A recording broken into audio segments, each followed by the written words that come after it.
Narancia's power is pretty lame, I want to say.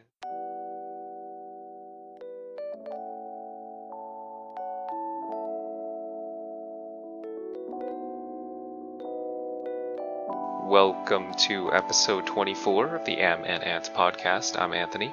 And I'm Amber. And today we are no longer at 6 a.m. We're talking about JoJo no Kimyo na Boken Part 5, Ogan no Kaze. Oh god, I feel like you're getting better and better every time, and like my corrections are more and more useless, but you have to correct it now. Really? And now I'm just like, am I even correct now? JoJo no Kimyo na Boken Part 5, Ogon no Kaze. Continue. Otherwise known as JoJo's Bizarre Adventure Golden Wind. Mm-hmm. Please like, comment, and subscribe for the YouTube algorithm for more podcast reviews like these. Yes. So, yes. What happened in these few episodes? 4, to be exact. So, they kind of go through, like they find out their mission, which is passed on from the boss to protect what's her name? Trish? Yes. Yeah, so they want to protect Trish from the betrayers of the organization. Mm-hmm. So then they kind of just go into hiding. And I feel like mainly it was centered around the Narancia. Yeah, Narancia, Gurga, and then his fight with the other guy. What was his name? I only remember his stand name was Little Feet. Yeah, let's just call him Little Feet. Little Feet. Or is it like Formaggio or something, like cheese name? Formaggio. Yeah. I don't know. Yeah, dude, like, these names are all so crazy. Narancia means tangerines. Yeah. Yes. It's great. But yeah, I mean, I like the fight a lot. So. But we also did just like skip over, the last part of the fight between Mista and like the person who can stop things in space, like who can, I guess, secure things in space. Oh, we saw the end of that fight. We saw the end of that fight. I really like that fight. I like that more than Narancia's fight. Yeah. Dude, I felt like that fight was just super crazy and random because like the guy was just flying in the air at some point, and I was like, what? He's not flying in the air. Didn't you see he like got a bunch of pebbles and like threw them in the air, so then they all froze in space, and then he climbed the rocks. Rock climbing, if you will. Bouldering. And then can just stand in space. Yeah, that fight was really big brain. Literally big brain. And then I really like how eventually, because he touches everything he touches can just get stuck however he wants them to be secured. So then Mista, instead of attacking directly on his skin, he attacked the bullet that was already in his skin. So then he couldn't touch it and then stop it in time. And I was like, oh my god, it's just so good. Fuck. Yeah, and then the guy immediately turns into he just loses his brain, and then he dies, I think, or something. He's just a vegetable. Die. Yeah, he's a vegetable now. Right. Yeah. Basically, brain dead. Yeah. I don't know. I thought that was so cool. Narancia's fight was, to me, a little long because they also introduced the whole backstory behind the assassins team, the hitman team. Yeah. And also Narancia's backstory. It's too much in one fight. Yeah, they went through 2 backstories in the same fight. And then it was just a little long. I don't like the pacing of that. Yeah. Mm-hmm. But it was kind of funny how all that happened, and then all the other gang members could say is just you messed up, my dude. I know. So and I'm wait, he almost dies just like that, and then he's just getting Oh, It's no, like no, you no. messed out. Like they do this a lot. It's kind of like, Yeah. oh, what took you so long? And then it's like, Yeah. fucking hell, like I almost just died. What the heck are you talking about? And then like he is also like, oh, I didn't finish my mission, kind of, and it's like, Yeah, he's like, oh no, like it's like just another day at the office kind of deal. It's like, oh no, I didn't finish the mission. yeah, it's like, oh, the groceries all got burnt. And Yeah. I'm just like, oh, it's great. He ends up getting shrunk down to a size of like a spider, and then he's like in a cage match with a spider inside a bottle. It's like, what the? That's crazy, no? That's so nerve-wracking. I don't like that. I mean, like, I like it as a fight, but then I don't like it. It's so uncomfortable. There's so many things I'm just like, oh my god, I would hate to be in that position. the rat thing, I feel like, is extremely really disgusting. Yeah, that's disgusting. It's just like he gets launched into sewer water, and then he like rides a rat. Yeah, man. I don't know. It's just some crazy stuff, man. Yeah, and then like Narancia found the rat because like he was breathing heavy, and I was like, yeah, the rat was breathing heavy because he Yeah. was riding the rat somehow. It's just, I don't know, like that kind of stuff is really, really creative. that is. So It's like, how does like his brain work? yeah, Maybe like I'll force you to read like Araki's book someday. Like he has a book like Manga in Theory and Practice. right. It's a great book. Like how he thinks about these stories. It's like it's very different from how a normal person would think. I guess it's like he cares about like the strangest details, and then like he would like have a twist on it. Rather than like some of the times you would be like, oh my god, why are there so many plot holes? He's not a good writer because like he keeps on like forgetting these rules that were like set, and then sometimes you're just like, oh, it doesn't matter because like it gets so fantastical. So it's like, it's fine. Yeah, the main thing with the stands is that they're just new rules here and there, and then the old rules are forgotten. So like, I think in part 6 even, you don't see that the the stands no longer apply damage to the user or something like that. Like, it doesn't work like that anymore, it seems. Yeah, not so so it's just kind of much. weird. That was sometimes I get a little bothered by that. Yeah. Most of the time I can forgive. Yeah, it's just a little off there, cuz yeah, and then I remember even in the previous seasons we watched here and there, there were no stands at all, so as well. Oh yeah, So it's like just, I mean, stands only came about in part 3. yeah, so I don't know. It's pretty cool though. Yeah, I like stands. I like stands way better than Hamon. Yeah, Hamon is just like energy power or something. Yeah, and it's limiting. Like at some point, it's more about the quantity of Hamon rather Yes. than, what kind of power is this, right? Like, how Jolene can turn things into string, or turn his own thing into string, her own stand. And like, some people can freeze things in space. It's just limitless, right? There are all sorts of things that you can like try out. But then with Hamon, it's just like, it's almost gonna be like Dragon Ball. It's like, oh, his power is over 5,000, I don't know, or 1,500. Yeah. I just I think like there's just a lot of I mean Hamon is more of like a DBC type thing. It's like his power level. But Yeah, this I would think I be kinda more like like that more. devil. Oh, I don't like that. This is more Yeah. like a devil fruit kind of situation where yeah. you get this kind of power. Yeah.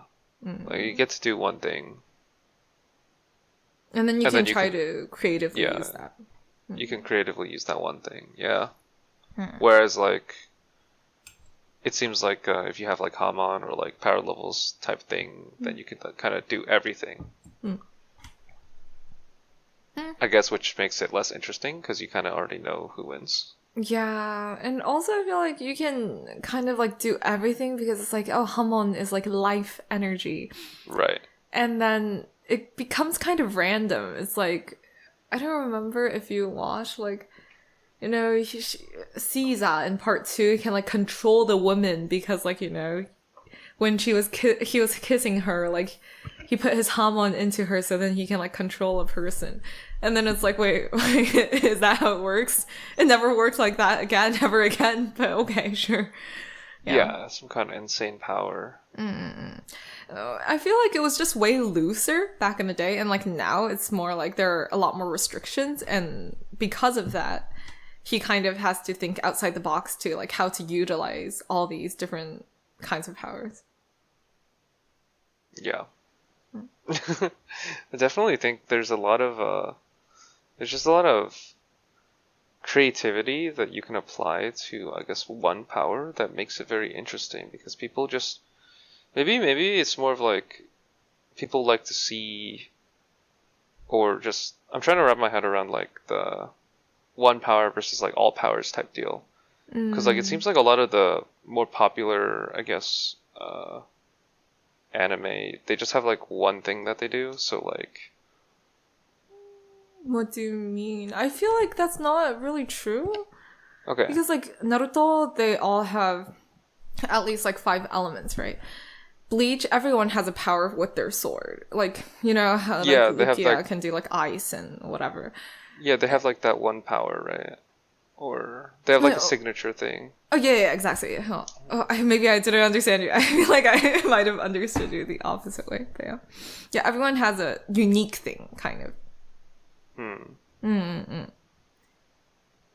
Yeah, I guess like back in the day, maybe it's more just like power, just like how strong I am because of training, and then like, Yeah. you know, my Kamehameha is bigger kind of thing. Yeah. Now everyone has like a signature move. Yeah, which one do you like better? I think I'm more of the overall, like, I'm more in the camp of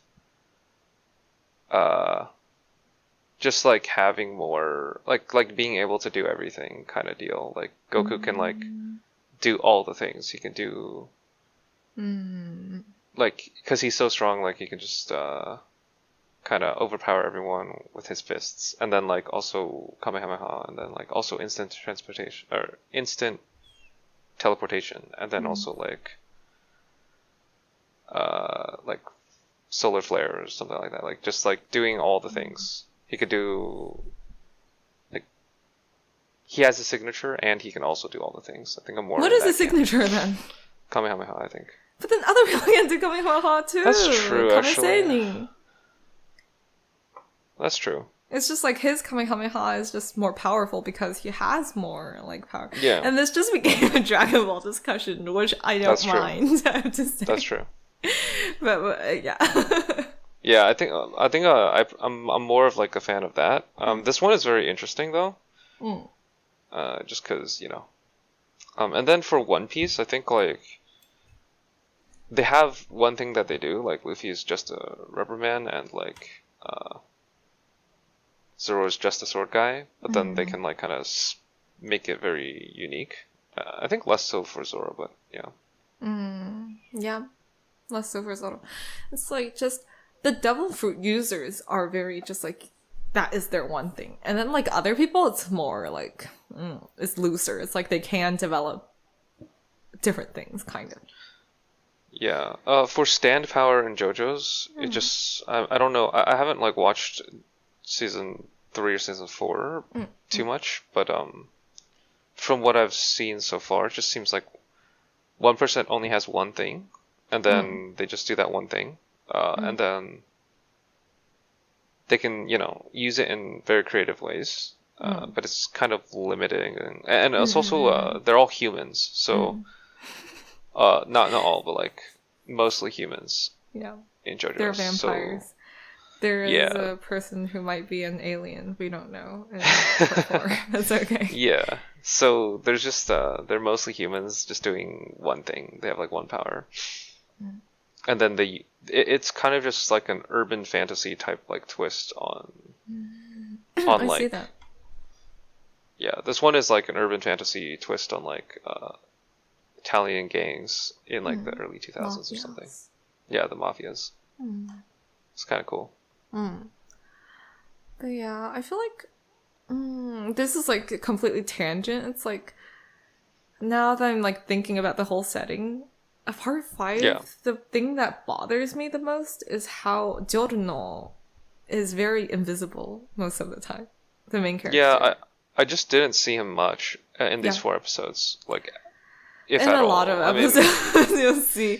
Like, you kind of don't really realize he exists. And then sometimes he'll just say, like, a one-liner, kind of. And then it's like, oh, he's so smart, right? Like, at the end of Narancia's thing, it's like, no, Narancia did a great job. Because now, like, you know, the boss is going to give us orders. And then, like, Abakia is like, how do you know that the boss is going to give us orders? And Mista's like, oh, the boss is giving us orders. And then it's like, oh, how did he know? Immediately after. Yeah, it's like that. I don't know. It's pretty, it's pretty funny. Yeah, I mean, we don't see much of Giorno. Yeah, I want to say not yet, but at the same time, I don't feel like... because I've watched the whole season, and I'm just like, I don't think we see too much of him as like the other episodes of JoJo. I mean, seasons of JoJo or parts. Yeah. Little disappointing there then. So Trish seems like, also like on a different note, the other characters seem very, very cool. At least like their powers are really cool. Like I don't know what Trish can do yet, but she seems very quirky and stuff. So, you know. Yeah, she's the only girl, right? So good for her. Yeah, you'll see her powers, and you'll see other people's powers too. I feel like we still don't see Fugo's power. I think, right? Just him. Yeah. I just want to say that like this compared to like like isekai or something where the main character usually has like a bunch of powers they could do it all. I'm just thinking back to redo of Healer perhaps, where he just has healing powers, right? He just does that one thing, but then it's also like he can basically do everything. He can basically he just do everything. He can change people's memories, he can change people's faces. He can, like, learn about what they're thinking about, because when he heals people, he, like, adapts their memories and whatever, right?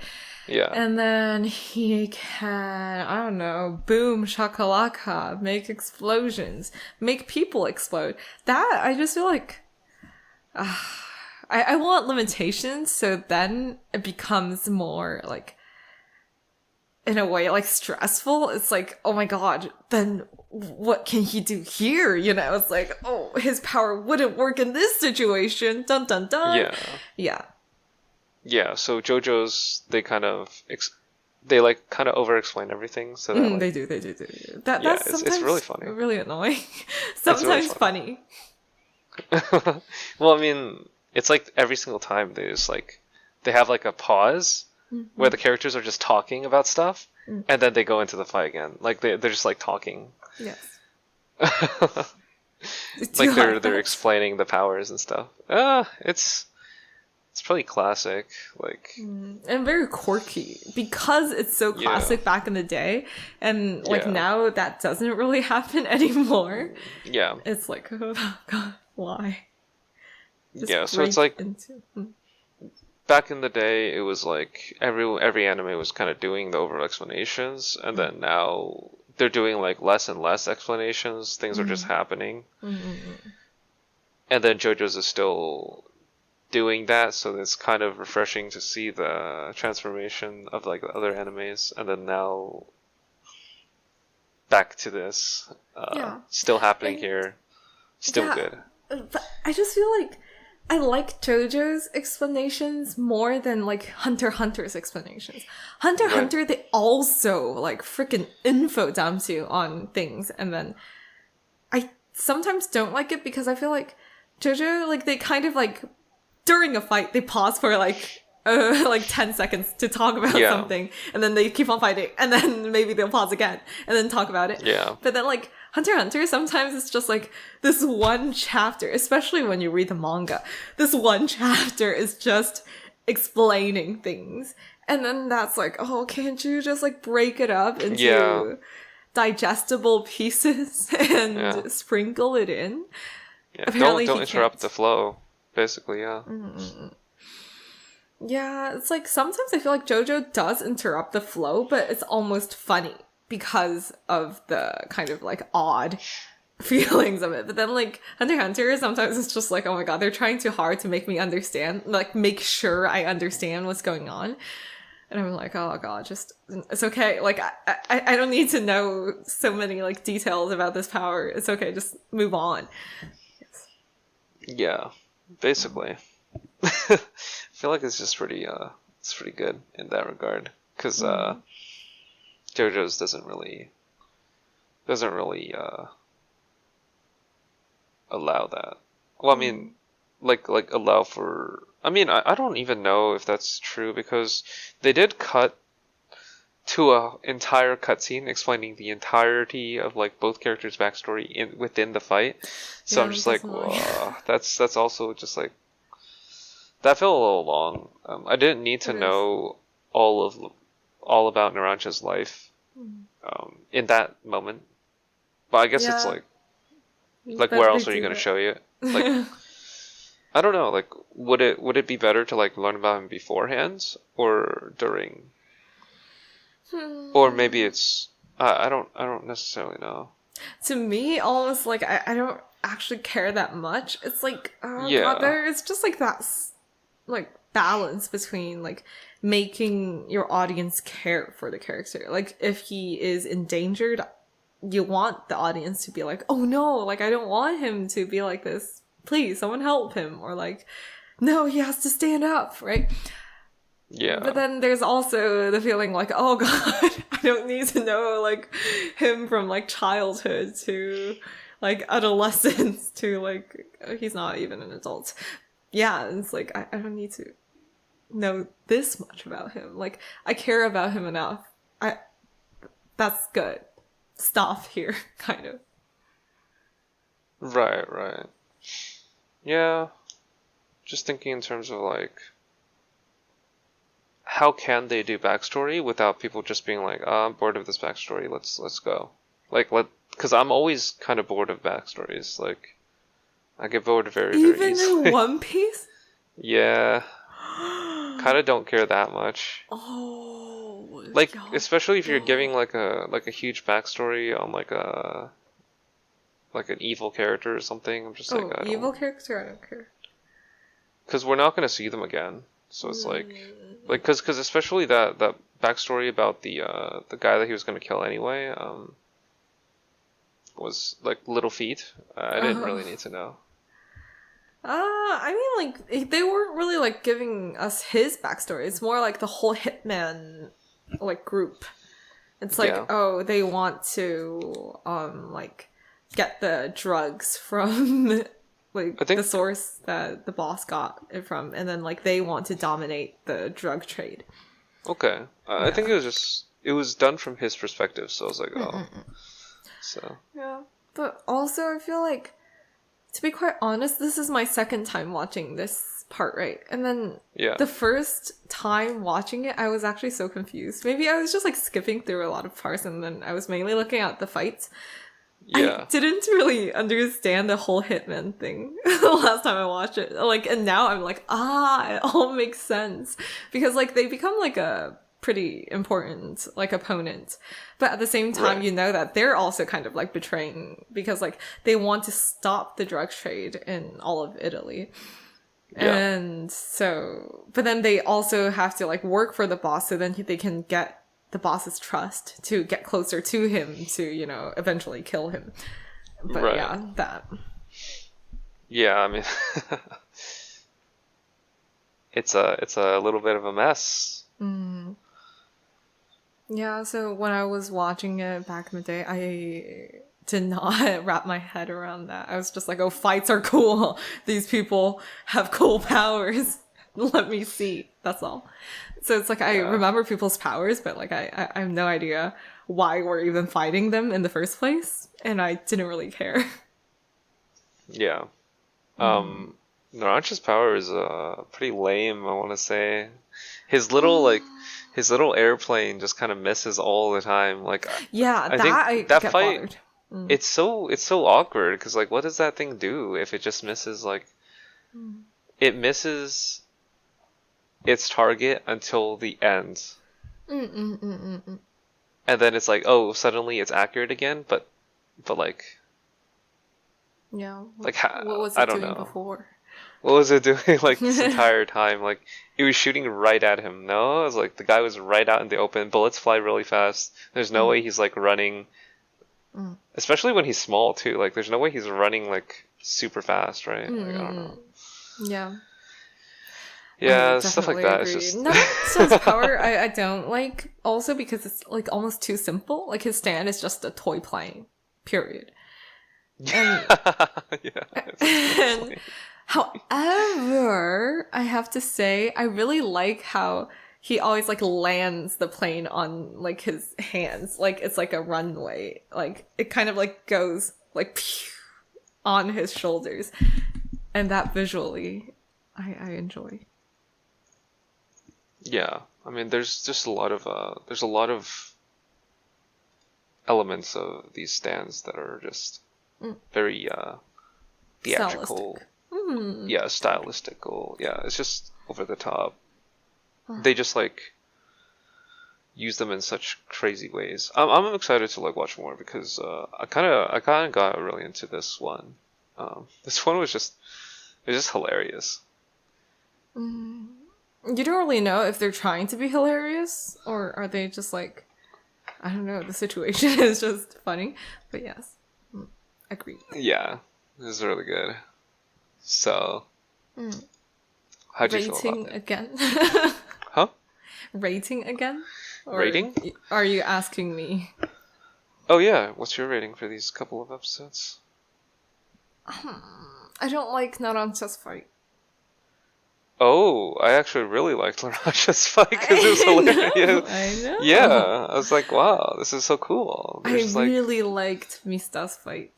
So Ah. actually, I know you don't really like that fight. I didn't like that one. I 'cause it's just too... felt like it felt so OP, but at the same time, it's like at the end, it's like, aha, that's how you get him because you can't attack him directly. Oh, that's such a good idea, kind of thing. Right, yeah. I mean, I just think like when he was like let's say the thing that kind of lost me and missed this fight was just when the guy started like flying there, like when he got to catch up to them, they're like just flying in the air. It just felt like Just a Jujutsu Kaisen climbing moment. rocks in the air. I mean, Okay. it just felt like a Jujutsu Kaisen moment. It was like not for this not for this kind of show. Where like the guy somehow catches up to like a really really fast truck. Like I don't know, like the guy never stops. No, because like the truck is going this way, right? And then Yeah. like around and around, and then he was just going directly up by like rock climbing. Yeah, it seems a little far fetched. It is. Even then. Oh, the whole thing of JoJo is quite far-fetched. But yeah, I understand. I feel like it's just like Narancia's power is kind of not the best. I like the visuals for, I guess, the plane landing every time. But then other than that, it's just... It's very simple. It's just tigga, like, oh, machine guns. And I'm just, it's whatever. But I do like Narancia's character a lot, especially with his voice. Midori. Well, Midoriya's voice. Midori is just color. Yeah. Cute. Yeah, so I mean, what's your rating for these? Like a 7.5. Give it a 7.5. Gotta give it. These few episodes I think were more interesting, so I'd give it like a 7.5 as well. A 7, yeah, just around there because like I was very intrigued at that one fight. So Well, the next fight, I think I remember. Yeah. No spoilers. I'm actually kind of curious how you'll think, because I feel like one person's power is too OP, and I'm just like, I would not know how to write that thing, but it's okay. You'll see, and then we can rant about it later. Sure, that's what it's for. So, I mean, that's about it. Yeah, okay. It is too bright outside that I just don't... It's like, we usually record freaking at... like 3 a.m. through like 5 a.m.-ish, right? And then like right now it's like 4 p.m. Well, almost 5 p.m. And then it's like, oh, this is odd. But yes, thank you for listening. It's kind of crazy. Honestly, yeah. It's a different time. It's a different vibe. I feel a little more self-conscious, I have to say. But anyways. Oh, really? Okay. Yeah, don't have that 4 a.m. brain. It's the 5 a.m. podcast.